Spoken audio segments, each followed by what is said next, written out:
नमस्कार, मी रेश्मा बगाडे लोकमतमध्ये तुमचं स्वागत करते।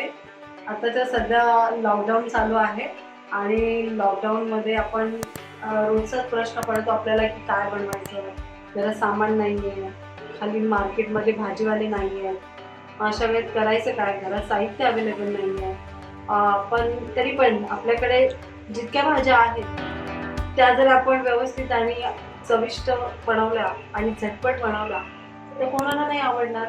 तर मग त्यासाठीच आज मी तुमच्यासाठी एक थोडंसं वेगळं, कारण दोडका बरेच जणांना आवडत नाही, पण मी वेगळ्या पद्धतीने तो तुम्हाला दाखवणार आहे। तर झटपट आणि पटकन होणारी अशी ही दोडक्याची चटणी आपण बघूया। तर त्यासाठी लागणारं साहित्य आहे, एक दोडका घेतलेला आहे मी, त्याला काही लोक शिराळाही म्हणतात। 5 मिरच्या घेतल्यात, लसूण, थोडंसं खोबरं आणि जिरं, हळद आणि चवीनुसार मीठ लागणार आहे आपल्याला। तर आता आपण हा जो दोडका आहे ह्याला आपण व्यवस्थित कसं साफ करायचं ते मी दाखवते आणि मग तसं आपण साफ करून घेऊया। ह्या ज्या शिरा आहेत दोडक्याच्या त्याच्या आपल्याला काढून घ्यायच्या आहेत। हे बघा, फक्त शिरा काढायचे। हे बघा, ही अशी साल आपल्याला चाकूने घासायची आहे, म्हणजे तो एकदम क्लीन होऊन जातो दोडका। हे बघा, असं वरच्या वर घासायचे। तर आता आपल्याला हा जो दोडका आहे तो असं आपल्याला किसून घ्यायचा आहे। ते बघा, हा बघा, ज्याने कधी दोडका खाल्ला नसेल तोही खूप आवडीने दोडक्याची चटणी खाणार आहे। काही लोक याला भाजी म्हणतात, पण आम्ही याला दोडक्याची चटणी म्हणतो। तर तुम्ही ही नक्की घरी ट्राय करून बघा। तर हे बघा, आता आपल्या झालेलं आहे। मी आता ह्याला खलबत्त्यामध्ये पेचणार आहे। तर खोबरं घेतलेलं आहे, तर पहिलं आपल्याला खोबरंच घ्यायचं आहे, कारण ते जाड असल्यामुळे मग बाकीचा मसाला पेचून होणार नाही।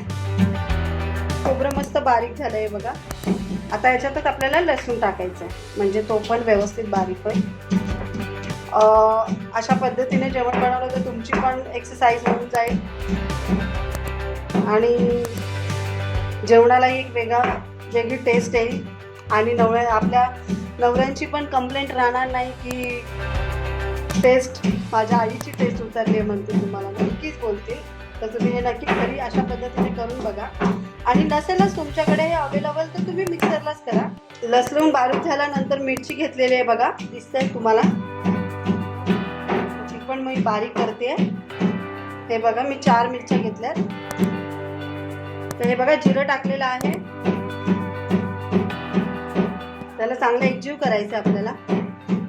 हे मस्त एकजीव झालेलं आहे। तर आता आपण दोडक्याच्या चटणीला सुरुवात करणार आहे।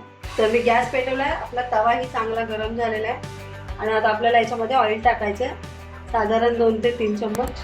तर मग आता हे बघा, बुडबुडे आलेले आहेत, म्हणजे आपलं ऑइल चांगलं गरम झालं आहे। तर आता आपण ह्याच्यामध्ये हा जो पेचलेला मसाला आहे तो टाकणार आहे। गॅस बारीक करायचा आहे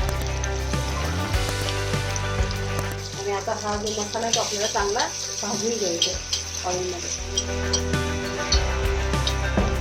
याच्यामध्ये आपण हळद टाकणार आहोत, 1 चमचा हळद आहे।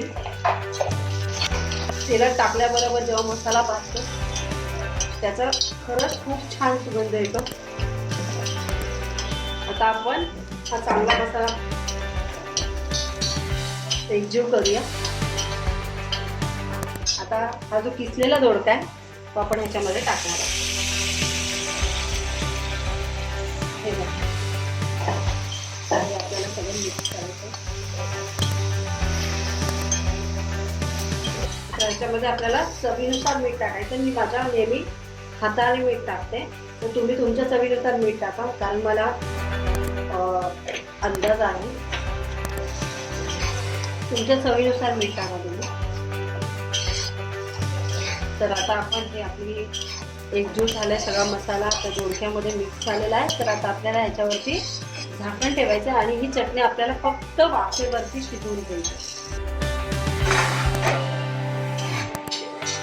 तर हे बघा, आपण झाकण काढलंय, तर अजून आपला दोडका शिजलेला नाहीये।